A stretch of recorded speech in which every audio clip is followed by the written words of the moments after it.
Good morning dear students. आज की कक्षा में हम आपकी हिंदी की कक्षा में व्याकरण पुस्तक से पढ़ेंगे पाठ 7 सर्वनाम। सर्वनाम देखो बच्चों, सर्वनाम क्या है? ध्यानपूर्वक देखिए, पढ़िए और समझिए। आप लोग ये चित्र देख रहे हैं, है ना? इसमें क्या क्या दिया गया इस चित्र के बारे में ये पढ़ते हैं। किशन एक ग्वाला है, वह गांव में रहता है।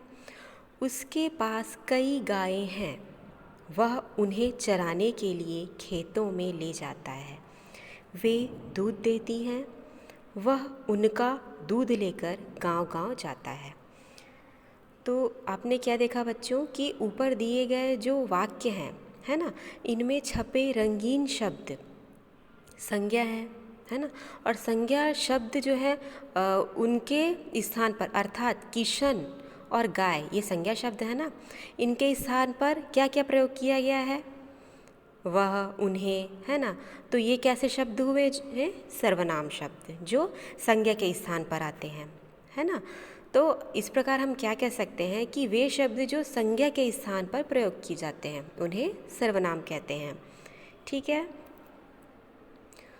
सर्वनाम शब्द भाषा में रोचकता व आकर्षण प्रदान करते हैं, है ना?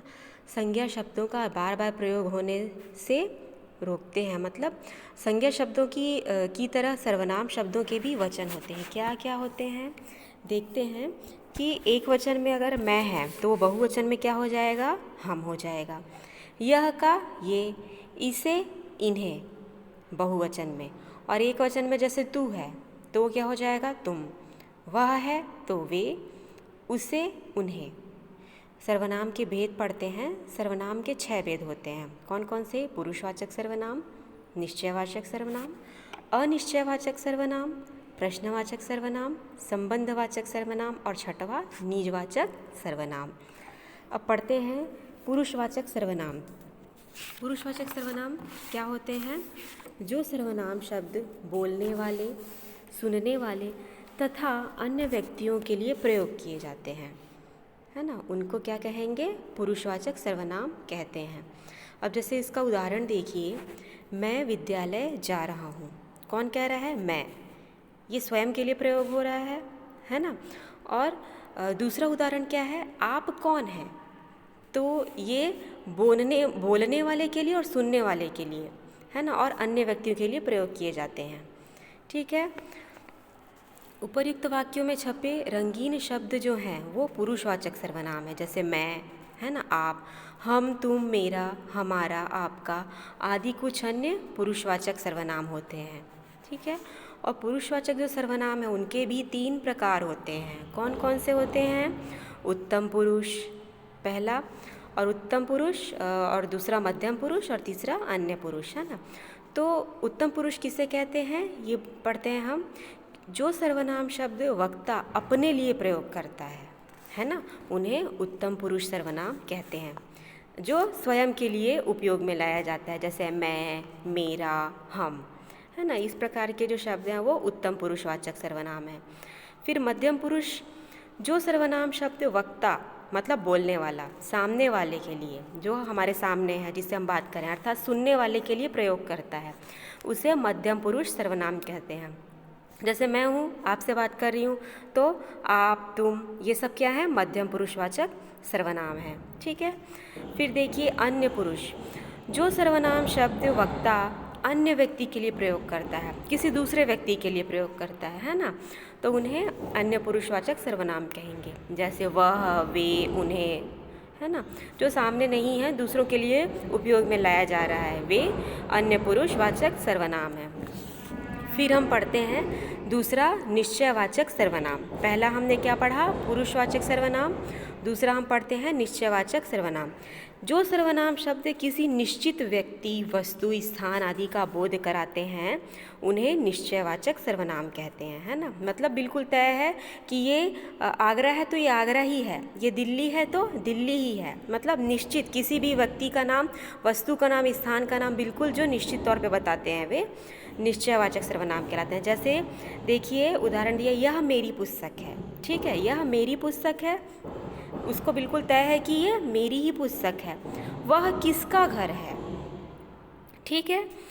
उपर्युक्त वाक्यों में छपे रंगीन शब्द निश्चयवाचक सर्वनाम है। इसे, इसका, ये, इन्हें, इनका, उसे, उनका आदि कुछ अन्य निश्चयवाचक सर्वनाम है। मतलब ये भी जो शब्द हैं, इसे, इनका, ये इत्यादि, ये शब्द भी हैं जो निश्चयवाचक सर्वनाम में लगते हैं। फिर तीसरा सर्वनाम पढ़ते हैं अनिश्चयवाचक। अनिश्चयवाचक सर्वनाम क्या है? जो सर्वनाम शब्द किसी निश्चित व्यक्ति, वस्तु, स्थान आदि का बोध नहीं कराते हैं, मतलब वो तय नहीं है कि ये किसका है ना, तो उसे हम कहेंगे अनिश्चय। जो निश्चित नहीं है उसको हम कहेंगे अनिश्चय, है ना। तो अनिश्चयवाचक सर्वनाम कहते हैं जो निश्चित नहीं है।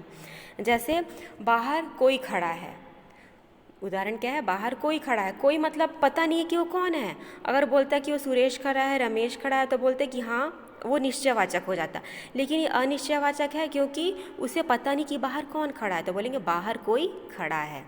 फिर देखिए, चाय में कुछ गिर गया है। चाय में कुछ गिरा है, क्या गिरा है ये पता नहीं है, लेकिन चाय में कुछ गिर गया है, मतलब तय नहीं है ना कि क्या गिरा है, तो क्या हो जाएगा? अनिश्चयवाचक सर्वनाम।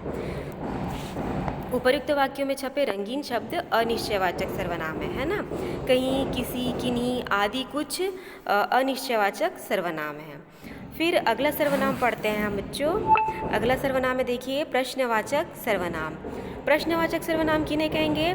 जो सर्वनाम शब्द प्रश्न पूछने के लिए प्रयोग किए जाते हैं उन्हें प्रश्नवाचक सर्वनाम कहते हैं। ठीक है, तो इसका एग्जाम्पल देखते हैं। आप कौन बोल रहे हैं? इसमें कौन मतलब ये कैसा शब्द है? प्रश्नवाचक है। कौन मतलब पता नहीं है, ठीक है। और यह कलम किसका है? किसका है यह कलम? सुरेश का, रमेश का, दिनेश का, किसी को पता नहीं है, तो ये क्वेश्चन मार्क लगा है, प्रश्न है कि ये किसका है, इसलिए ये क्या हो गया? प्रश्नवाचक सर्वनाम हो गया। उपर्युक्त वाक्यों में छपे रंगीन शब्द प्रश्नवाचक सर्वनाम है, जिससे किसे, किसको, क्या, कहाँ आदि कुछ कैसे शब्द हैं? प्रश्नवाचक सर्वनाम है। ठीक है। फिर अगला सर्वनाम पढ़ते हैं बच्चों। अगला है संबंधवाचक सर्वनाम।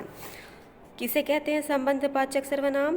जो सर्वनाम शब्द वाक्य में आने वाले दूसरे सर्वनाम शब्दों से संबंध प्रकट करते हैं उन्हें संबंधवाचक सर्वनाम कहते हैं। जैसे जिसकी लाठी उसकी भैंस, मतलब ये संबंध बता रहा है कि जिसकी लाठी है भैंस भी उसी की है। जैसा करोगे वैसा भरोगे, मतलब जो जैसा काम करेगा, अगर आप अच्छी मेहनत करोगे, एग्ज़ाम के लिए बहुत मेहनत करोगे तो आप अच्छे मार्क्स लाओगे, है ना। तो ये क्या हो गया? जैसा करोगे वैसा भरोगे। तो ये एक दूसरे से संबंधित है ना। इनको हम क्या कहते हैं? संबंधवाचक सर्वनाम कहते हैं। फिर देखिए, उपर्युक्त वाक्यों में छपे जो रंगीन शब्द हैं वो संबंधवाचक सर्वनाम है।